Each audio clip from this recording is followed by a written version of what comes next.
प्यारे बच्चों, आप सभी को नमस्कार।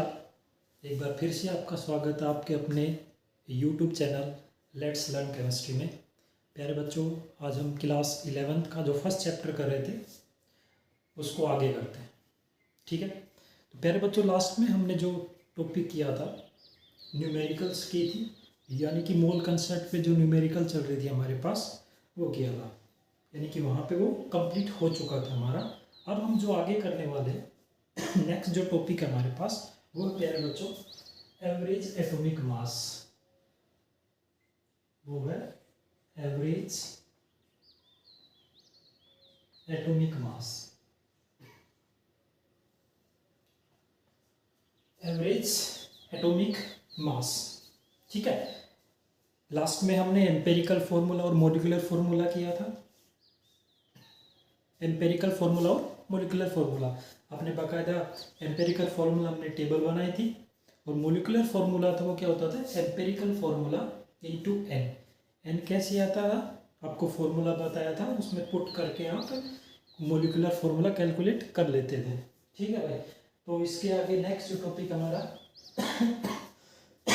सॉरी नेक्स्ट जो टॉपिक है हमारा वो है एवरेज एटॉमिक मास। नाम से पता लग रहा है एवरेज, किसी चीज़ का एवरेज निकालना, यानी कि अगर मैथमेटिक्स की टर्म में बात करें तो हम तो होगा क्या कि जितनी भी संख्या दी होंगी उनका एडिशन डिवाइड बाय जितनी भी वैल्यूज़ हैं वो डिवाइड में आ जाएगा।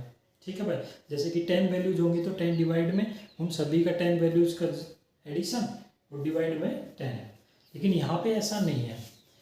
एवरेज एटॉमिक मास कहाँ पे अप्लीकेबल होगा? ये अप्लीकेबल होगा बच्चों जहाँ पे आपके पास जिस एलिमेंट के आइसोटोप्स होंगे, 2 आइसोटोप्स होंगे, 3 आइसोटोप्स होंगे, वहाँ पे अप्लीकेबल होगा एवरेज एटॉमिक मास।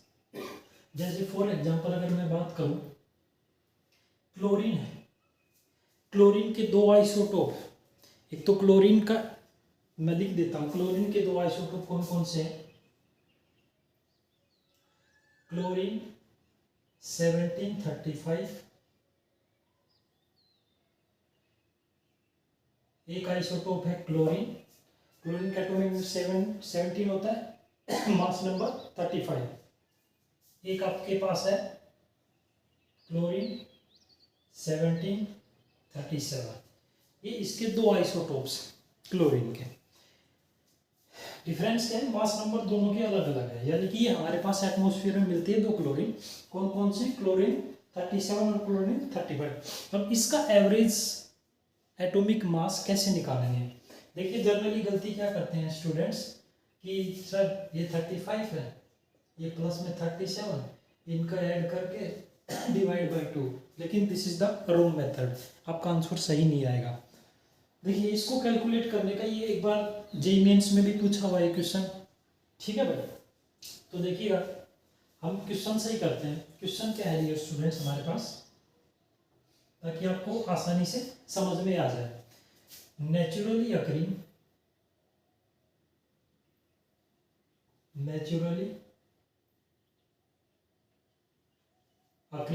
यानी कि नेचर में 2 प्रकार की मिलती है। ठीक है भाई, chlorine is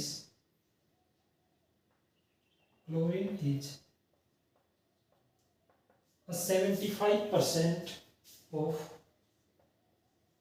chlorine 35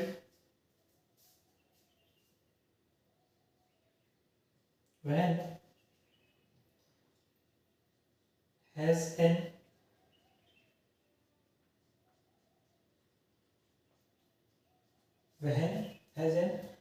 atomic number atomic mass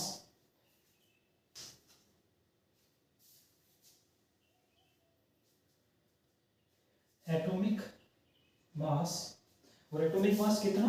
35 AMU। ठीक है, atomic mass unit. And 25% chlorine, 25% chlorine, और वो क्या है? क्लोरीन 37 है। ठीक है, यानी कि 75% तो 35 वाला क्लोरीन है जिसका मास दे रखा है, और आपके पास जिसका आपको एटॉमिक मास तो पता है 35 होता है, और जो 25% है वो आपको कितना दे रखा है, 37 दे रखा है, ठीक है भाई। And 25% chlorine 37 which has which has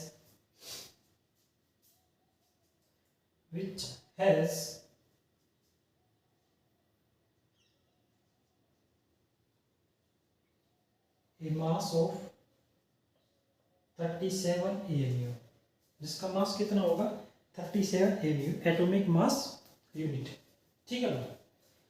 अब देखिएगा, calculate the average atomic mass, average atomic mass of chlorine. ये क्वेश्चन है, आपको यहां से पता लगेगा कि कैसे कैलकुलेट करते हैं हम, ठीक है भाई।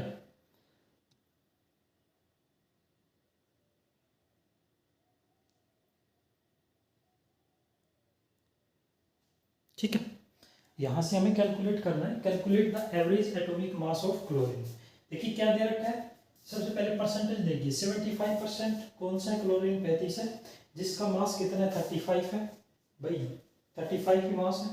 एंड 25% जो है वो क्लोरीन 37, जिसका मास क्या है 37 है। Calculate the average atomic mass, हमें एवरेज एटॉमिक मास क्या करना है, कैलकुलेट करना है भाई, ठीक है। तो सिंपल है भाई, जो परसेंटेज अबेंडेंस दे रखी है उसकी मल्टीप्लाई उसके मास के साथ, ठीक है, उसकी मल्टीप्लाई उसके मास के साथ दोनों के, और प्लस में इसका जो परसेंटेज अबेंडेंस दे रखा है उसकी मल्टीप्लाई इसके मास के साथ, और क्योंकि परसेंटेज में है तो डिवाइड बाई 100। देखो सिंपल सा है, देखिएगा ये कितना दे रखा है 75 इंटू कितना मास है 35 प्लस में 25 इंटू ये कितना दे रखा है 37, और डिवाइड बाय, क्योंकि परसेंटेज की बात हो रही है तो 100। जब आप इसको सोल्व करोगे तो ये आपके पास आएगा 3550 डिवाइड बाई 100, तो ये आ गया 35.5, ये आंसर आएगा भाई, ठीक है 35.5 यू, ये आएगा आपके पास, सिंपल सा है। तो हम इस मेथड से नहीं निकाल सकते, क्योंकि जो परसेंटेज अबेंडेंस दे रखी होगी उसको साथ में मल्टीप्लाई करेंगे, ठीक है। यानी कि ये इस प्रकार से है कि 75% लोग ये जानते हैं कि भाई 35 होता है, 25% लोग ये कह रहे हैं कि क्या है आपके पास 37 इसका मास है, तो हम उसके हिसाब से, तो ये क्या डाटा इंटरचेंज भी हो सकता है, ठीक है भाई। तो हम कैसे निकालेंगे इसको, क्योंकि हमें पता है जो हम कैलकुलेट करके चलते हैं क्लोरीन का वो 35 लेते हैं, लेकिन होता कितना है 35.5 एटॉमिक मास होता है। वो इस प्रकार से एवरेज एटॉमिक मास निकलेगा किसी का भी आप कैलकुलेट करोगे तो, ठीक है जी। अगर आप कैलकुलेट करते हो तो इस प्रकार से इसका एवरेज एटॉमिक मास निकलेगा, ठीक है।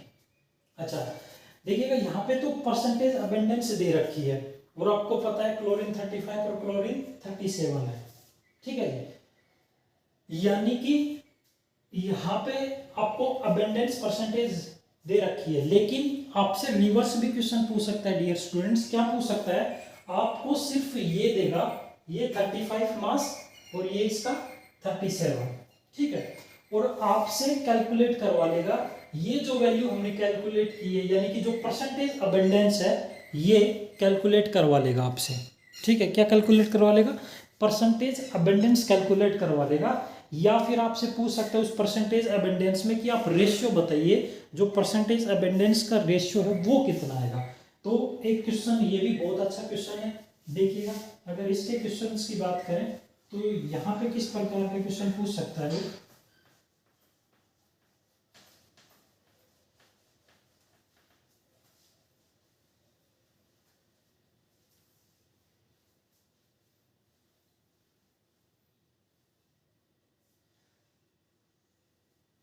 फिर से रिवाइज करवा देता हूँ, कैसे निकाला हमने एवरेज एटॉमिक मास, जो परसेंटेज अबेंडेंस दे रखी है उसकी मल्टीप्लाई की है किसके साथ, जो आपका क्लोरीन 35 दे रखा था उसके मास के साथ 35 के साथ, प्लस में जो दूसरा आपके पास परसेंटेज कितना बचा था, देखिए 75 तो हो गया, तो बचेगा कितना, 25 बचेगा आपके पास। 25% वो दे रखा था, और 25% दे रखा था, उसका आपके पास मास था 37, उन दोनों का एडिशन मल्टीप्लाई करके, और परसेंटेज है तो डिवाइड बाय 100, कितना आया था 35.50। अब अगर आपसे रिवर्स पूछ ले, दो आइसोटोप्स, ये सिर्फ दो आइसोटोप, अगर तीन पूछ लेगा तो एक वैल्यू आपको दे रखी है, क्योंकि देखिएगा लेट्स सपोज हम कैसे करेंगे, पहले क्वेश्चन लिख लेते हैं। क्वेश्चन देखिएगा भाई, question number 2, the average molar mass, the average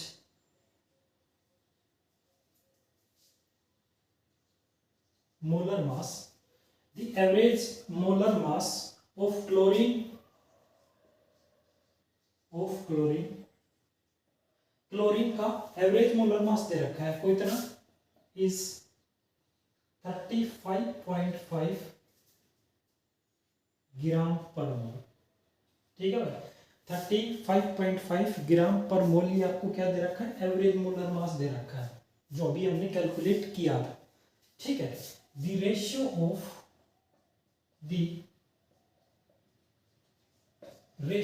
of chlorine 35 and chlorine 37, ठीक है, is naturally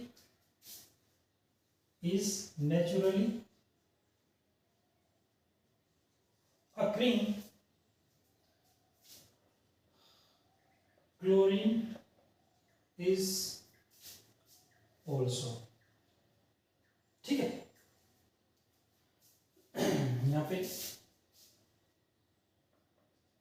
in naturally occurring chlorine is also, और आपको रेशियो बताना है, आपको दे रखा है कि जो आपके पास नेचुरली अकरिंग क्लोरीन में है, जो परसेंटेज अबेंडेंस है वो पूछा है यहाँ पे, और उसका रेशियो पूछा है क्लोरीन 35 और 37 का, और रेशियो आपको दिया हुआ है 4:1 ऑप्शन है, बी ऑप्शन दे रखा है डियर स्टूडेंट्स 3:1, सी ऑप्शन आपके पास 2:, और फोर्थ है 1:1। आपको इनमें से बताना है कि कैसे कैलकुलेट होगा, यानी कि परसेंटेज अबेंडेंस का उसमें रेशियो पूछा, आप वैसे वहाँ से भी कर सकते हो, लेकिन आपको पता होना चाहिए कि कैसे आएगा। ठीक है, मैथमेटिकल कैलकुलेशन कैसे करेंगे पता होना चाहिए। ठीक है भाई, देखिए 2 दे रखा है आपको, सिर्फ ये वैल्यू दी हुई है, और 2 वैल्यू निकालनी हमें, ये आपने मैथमेटिक्स में भी किया होगा। तो देखिए कैसे, हमें पता है एवरेज कितना दे रखा है, 35.5 दे रखा है ग्राम पर मोल दे रखा है सर, इज इक्वल टू। ठीक है भाई, ठीक है, सबसे पहले क्या है, क्लोरीन 35 है, और उसके साथ जो वैल्यू हमें निकालनी, हम उसको क्या मान लेते हैं, एक्स मान लेते हैं। तो यानी कि फर्स्ट जो आपके पास आएगा वो आएगा 35 इंटू एक्स। ठीक है भाई, ठीक है, ये वैल्यू तो हमें निकालनी है, इसको मैंने एक्स मान लिया, परसेंटेज अबेंडेंस की बात हो रही है। ठीक है जी, प्लस में दूसरा क्या है 37 है, दूसरा क्या है 37 है। अब इसको 37 एक्स तो मान नहीं सकते क्योंकि दूसरी वैल्यू, क्योंकि फिर इनमें से फिर आप कैसे कैलकुलेट कर पाओगे, तो वो ली जाएगी कहाँ पे, क्योंकि परसेंटेज हमें पता है 100 होता है, तो 100 माइनस एक्स, इसको एक्स की वैल्यू कैलकुलेट करेंगे वो वहाँ से आ जाएगी, तो वहाँ से क्या करेंगे हम 100 माइनस एक्स, दूसरी वैल्यू यहाँ से आएगी, वो डिवाइड बाई भाई कितना हो जाएगा 100। ठीक है, फिर से देख लीजिएगा, अब की बार हमें परसेंटेज अबेंडेंस निकालना है, 2 परसेंटेज निकालना है, एक को x मान लिया, एक को 100 माइनस एक्स। ठीक है, मैं ये कह रहा था 3 के लिए अप्लीकेबल क्यों नहीं होगा, यहाँ पे प्रॉब्लम आएगी अगर आपसे पूछ ले, 3 किसी के 3 आइसोटोप्स है और वहां से आपसे कैलकुलेट करा ले, तो ये कैलकुलेट नहीं होगा, क्योंकि एक को तो हमने x मान लिया, ठीक है, दूसरे को सपोज मान लिया y मान लेंगे, और तीसरे को 100 माइनस एक्स वाई तो मान नहीं सकते, तो यानी कि एक वैल्यू आपको दे रखा होगा, या तो x की देगा या y की देगा। ठीक है, भाई लेट्स सपोज मान लिया हमने x की वैल्यू x मान लिया, 3 आइसोटोप थे, दूसरे की उसने वैल्यू खुद दे रखी थी, और तीसरे की हम क्या मान लेंगे 100 माइनस एक्स करके हम एक वैल्यू निकाल लेंगे, उसमें से लास्ट में क्या कर देंगे माइनस कर देंगे। ठीक है, तो 3 के लिए आपको एक वैल्यू जरूर देगा, यानी कि 1% अबेंडेंस जरूर देगा, तब आप कैलकुलेट कर पाओगे। ये सिर्फ 2 के लिए अप्लीकेबल होगा, ध्यान रखिएगा इस प्रकार से, क्योंकि यहाँ से पहले मैं x निकाल लूंगा और यहाँ से वैल्यू x की रख दूंगा तो ये भी आ जाएगा अपने पास। ठीक है भाई, अब देखिएगा ये मैथमेटिकल है, आई थिंक यहाँ पे सोल्व कर लेंगे आप। इसको सोल्व करें तो ये आएगा 3550 इज इक्वल टू, ये कितना हो गया 35x हो गया। ठीक है, प्लस में ये कितना हो गया, ठीक है, माइनस ये कितना है 37x। ठीक है, ये कितना है 37x आपके पास। इतना तो सिंपल ही होगा, इतना तो सबको आता है भाई। ठीक है, ये आपके पास इज इक्वल टू, अब इस वैल्यू को मैं इसमें, क्योंकि 35x है और ये 37x है, तो कितना बचेगा माइनस का 2x बचेगा, तो ये कितना हो गया 37। इसको ऐसे कर लीजिएगा आप, जैसा आपकी मर्जी हो वैसे कर लीजिएगा इसको। इसको ऐसे माइनस कितना बचेगा 2x बचेगा। ठीक है, कितना बचेगा माइनस का 2x बचेगा।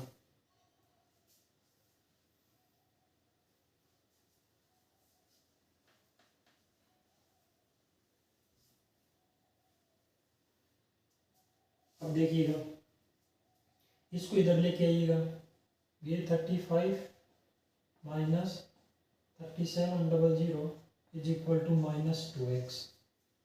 ठीक है, ये वैसे आप कैलकुलेट कर लेते हैं आसानी से, पर चलिए ठीक है। अब देखिएगा कितना कितना आ रहा है आपके पास, कितना बच रहा है बोलिएगा।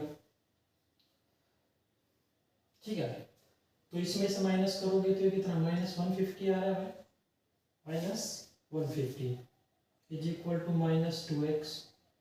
माइनस से माइनस कैंसिल आउट, x की वैल्यू निकाल लीजिए, कितना आ गया 75, तो x आ गया कितना डियर स्टूडेंट्स 75 आ गया। यानी कि मैंने यहाँ पे x की वैल्यू निकाल ली, कितनी 75 आ गई है। x की वैल्यू कितनी आई है 75 आई है। ये x की वैल्यू को मैं यहाँ पुट कर दूंगा इसमें, x की वैल्यू को 100 माइनस 75 क्या जाएगा आपके पास 25। दोनों वैल्यू आ गई आपके पास, दोनों वैल्यू कैलकुलेट की, यहाँ पे कितना आ गया 75 और यहाँ पे कितना आ गया, इसको सोल्व करोगे तो पूरी वैल्यू कितनी आ गई 25। यही हमें कैलकुलेट करना था इस प्रकार से, यानी कि हम इनकी जो परसेंटेज अबेंडेंस है वो भी कैलकुलेट कर सकते हैं। ठीक है भाई, ठीक है कि नहीं, यानी कि यहाँ से जो आपको परसेंटेज अबेंडेंस दे रखी है वो भी क्या कर सकते हो कैलकुलेट कर सकते हो, आसानी से कैलकुलेट कर सकते हैं भाई। ठीक है, आसानी से कैलकुलेट कर सकते हैं।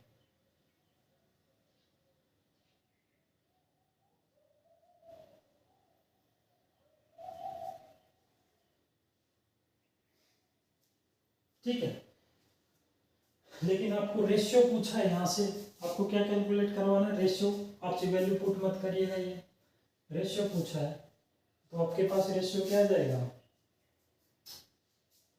ये 25 है, ये 75 है, 1:3, ये 1 आ जाएगी, 3 इसको काटोगे तो ये ऐसे कर लीजिएगा, ये 100 minus x is equal to 25 रख लीजिएगा। ठीक है, ठीक है कि नहीं भाई, 100 माइनस ये 1 और ये 3, यहाँ से रेशियो कितना आ गया 1:3 या 3:1 सॉरी, कितना आ गया 3:1 आ गया आपके पास, ये आएगा, यानी कि 100 minus x is equal to जो वैल्यू आई थी हमारे पास 25 ये। ठीक है, क्योंकि भाई 75 में से माइनस करोगे तो ये आ गया आपके पास, तो ये क्या आएगा 3:1 आएगा आपके पास। ठीक है,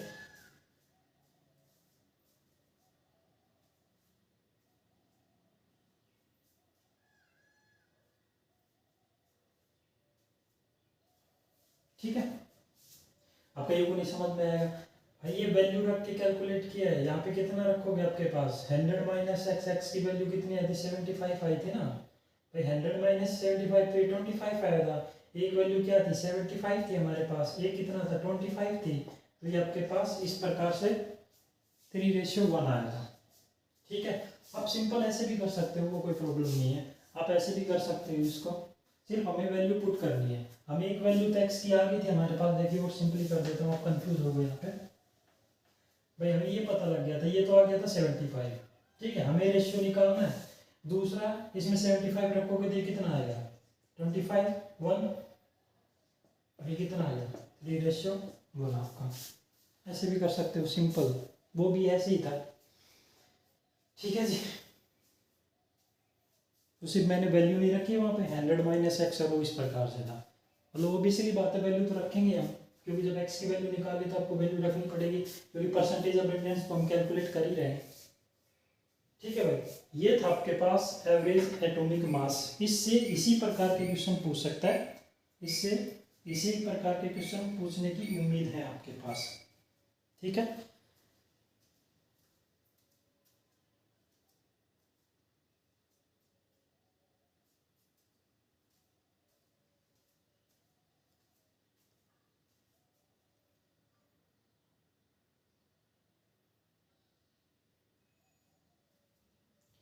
चलिए नेक्स्ट टॉपिक करते हैं भाई, तो यानी कि हमारा आंसर क्या आ जाएगा 3:1। हमें रेशियो में अगर परसेंटेज ऑफ अटेंडेंस लिखते हैं तो एक 75 आती वैल्यू, और एक आपके पास क्या था 25।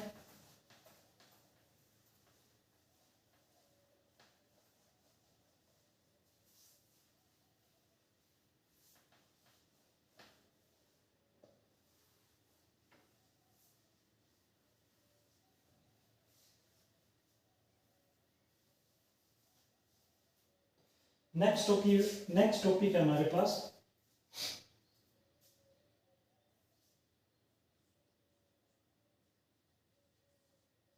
इन्हीं के बेसिस पे चलेगा। ठीक है भाई, average molecular wait, average molecular wait, average molecular wait,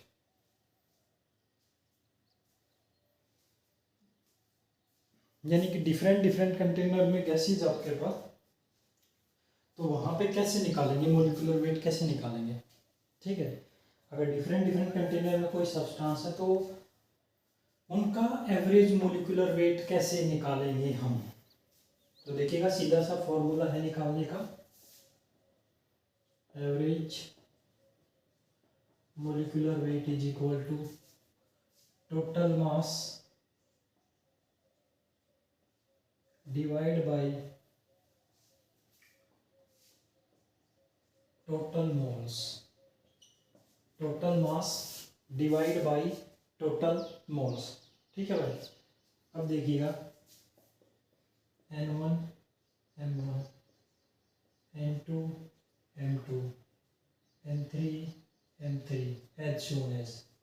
ठीक है, divide by N1 plus N2 plus N3, इनको सर ये क्या लिख दिया, जो N1 है वो तो है नंबर ऑफ मोल्स, यानी कि N1 N2 N3 क्या है number of moles, number of moles, और M क्या है मोलर मास, M क्या है भाई मोलर मास। ठीक है, तो इस प्रकार से आप total mass divide by total moles, यानी कि हो सकता है कि 3 आपके पास सब्सटेंस दिए हुए हो, उन तीनों के क्या होंगे मोल्स होंगे N1 N2 N3, 4 भी हो सकते हैं 5 भी हो सकते हैं, उनका मोलर मास और डिवाइड बाय टोटल मोल्स, इस प्रकार से हम क्या कैलकुलेट कर लेंगे। ठीक है, जैसे क्वेश्चन देख लीजिएगा, find out the average molar mass, the average molar mass, average molar mass किसका कैलकुलेट करना है भाई, एयर का कैलकुलेट करना है, ऑफ एयर, हवा का। of air which contains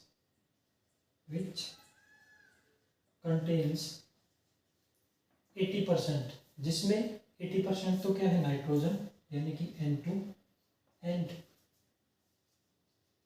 20% O2 only. Find out the average molar mass. Molecular weight molar mass एक ही बात होती है, तो ठीक है आ जाइएगा। कैसे, बड़ा ही सिंपल है। सॉल्यूशन कैसे होगा, क्या निकालना है, एवरेज मोलर मास कैलकुलेट करना है। तो हमें सबसे पहले टोटल मास, ठीक है, टोटल मास कैसे निकलेगा, number of moles multiply by molar mass. तो देखिएगा 80% दे रखा है, तो ये 80 इंटू में N2 का मोलर मास कितना होगा, नाइट्रोजन का एटॉमिक नंबर 7, एक नाइट्रोजन का 14 होता है मास नंबर, 2 दे रखे हैं तो कितना 28, ठीक है भाई, कितना 28 प्लस में 20 दे रखा है ऑक्सीजन का, और इंटू में 32, क्योंकि एक का 16 होता है, 2 का 32 आपके पास, divide by total moles. Total moles 80 plus 20 कितना 100, कितना 100, ठीक है। अब इस कंप्लीट को सोल्व करोगे तो ये आपके पास आ जाएगा 28.8। This is the answer. जब इसको आप सोल्व करोगे तो आपके पास 28.8 क्या आ जाएगा, एवरेज मोलिकुलर वेट। क्या, एवरेज मोलिकुलर वेट, ये आपके पास आ जाएगा, एवरेज मोलिकुलर वेट, ठीक है, एवरेज मोलिकुलर वेट।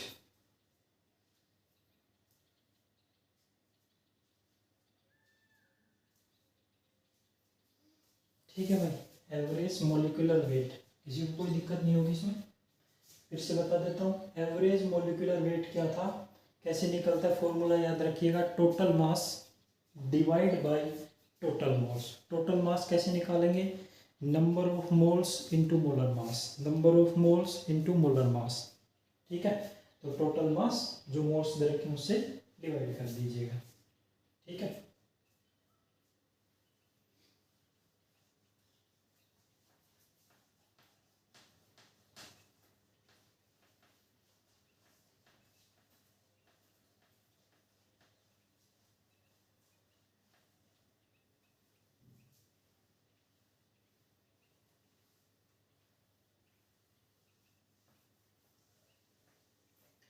देखिए एक जर्नल ऐसे ही इसी के बेसिस पे क्वेश्चन पूछ लेता हूँ आपसे कि अगर आपको 2 कंटेनर्स हैं इस प्रकार से, ठीक है भाई, there is the 2 container, this is the container first, container A,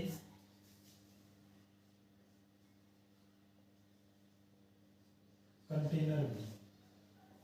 2 container है आपके पास, एक कंटेनर ए और एक कंटेनर बी, ठीक है। अब देखिएगा एक कंटेनर में जो है हमारे पास क्या है, पूरी एयर फिल है, यानी इस कंटेनमेंट में क्या है, हवा भरी हुई है, ठीक है। और इस कंटेनर में जो आपके पास है वो है वाटर वेपर्स। इस कंटेनर में जो आपके पास वो क्या है मेरे प्यारे बच्चों, वाटर वेपर्स, ठीक है। अब देखिए मैं क्या करता हूं, इसकी डेंसिटी को मैंने मान लिया D1 और इसकी डेंसिटी को मान लिया D2, ठीक है। एक की डेंसिटी को D1 और एक की डेंसिटी को मैंने मान लिया D2। अब यहां से मैं क्या करूंगा, यहां से 1 मोल एयर मैंने बाहर निकाला, 1 मोल एयर, 1 मोल एयर मैंने बाहर निकाला यहां से, और उसकी जगह 1 mole water vapour, 1 mole water vapour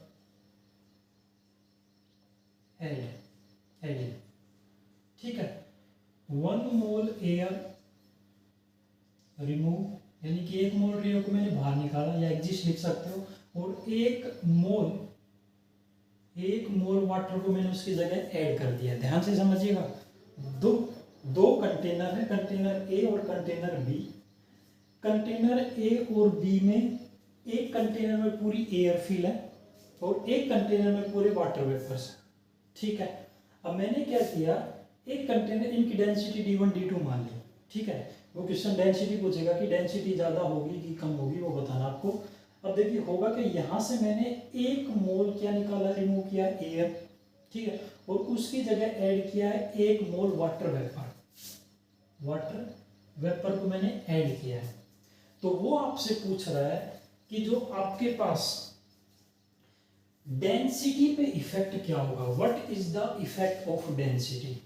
options दे रखे हैं, d1 is equal to d2, दोनों की डेंसिटी बराबर होगी b आपके पास दे रखा है। इसमें डालने के बाद d2 डालने के बाद डेंसिटी पूछ रहा है, d2 ज़्यादा होगा किससे, d1 से। c दे रखा है d1 की डेंसिटी, d1 मतलब एयर की बात कर रहा है, ध्यान रखना। d1 इसका पूरे का मत मानना, d1 मतलब एयर की डेंसिटी, d2 मतलब वाटर वेपर की डेंसिटी है। d1 ज़्यादा होगा किससे, d2 से। और d आपका बड़ा ही प्यारा क्वेश्चन है, बड़ा ही अच्छा क्वेश्चन है, कैन नोट से, कुछ भी नहीं कह सकते। फोर्थ ऑप्शन है कैन नोट से, यानी कि हम सर कुछ भी नहीं बता सकते। बताइएगा, सोच समझ के बताइएगा, बड़ा ही प्यारा क्वेश्चन है भाई, बहुत ही प्यारा क्वेश्चन है। बताइएगा जल्दी से, जल्दी से बताइए भाई क्या आंसर आएगा।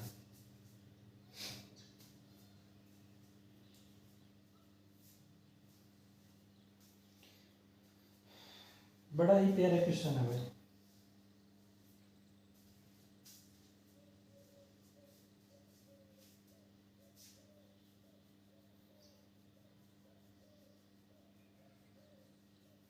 सिर्फ खेल यहाँ यहाँ का ही रह गया, इन्हीं में से बताना है कि उस वाटर वेपर को मैंने बाहर निकाल दिया और उसके एयर को मैंने बाहर निकाला और उसको वाटर वेपर को यहाँ पे डाला है। तो वाटर वेपर डालने के बाद डेंसिटी किसकी ज़्यादा होगी, एयर की या वाटर वेपर की, सिर्फ इतना सा बताना आपको, डेंसिटी किसकी ज़्यादा होगी। तो डियर स्टूडेंट्स, यही क्वेश्चन अभी थोड़ी देर पहले हमने किया था। हमने एयर की डेंसिटी निकाली थी, उसमें सबको पता है नाइट्रोजन ज़्यादा क्वांटिटी में होती है, ऑक्सीजन उसके बाद कम क्वांटिटी में होती है कि नहीं। तो एक में 80% हमने टोटल निकाला था, अभी 20%, तो उनका कितना आया था, 28.8 आया था, 28 ही मान के चलिएगा। यानी कि एयर की जो डेंसिटी है आप, वो 28 है। ठीक है, ठीक है, 1 मोल एयर की बात कर रहा हूँ मैं, 28 डेंसिटी है। विद रेस्पेक्ट टू अगर वाटर की बात करो, H2O, ठीक है, 16 और 2 ये 18 ग्राम लगा लीजिएगा, और ये 28 ग्राम है। तो किसकी ज़्यादा है, 28 ग्राम ज़्यादा है, यानी कि D1 जो डेंसिटी है वो ज़्यादा होगी with respect to D2। D1 density is greater than D2, क्योंकि हमने सिर्फ वैल्यू के बेसिस पे, क्योंकि वाटर के जो आप निकालोगे तो कितना आएगा, 18 ग्राम है, क्योंकि 16 ये और 2 ये, और ये हमें पता है एयर की जो डेंसिटी होती है वो कैसे निकाली हमने, क्योंकि हमें पता है एयर में नाइट्रोजन सबसे ज़्यादा, तो 80% नाइट्रोजन और 20% ऑक्सीजन, तो कितना है, 28 है। तो ठीक है भाई, तो यहाँ पे क्या आएगा, D1 is greater than D2। ठीक है भाई, D1 is greater than D2।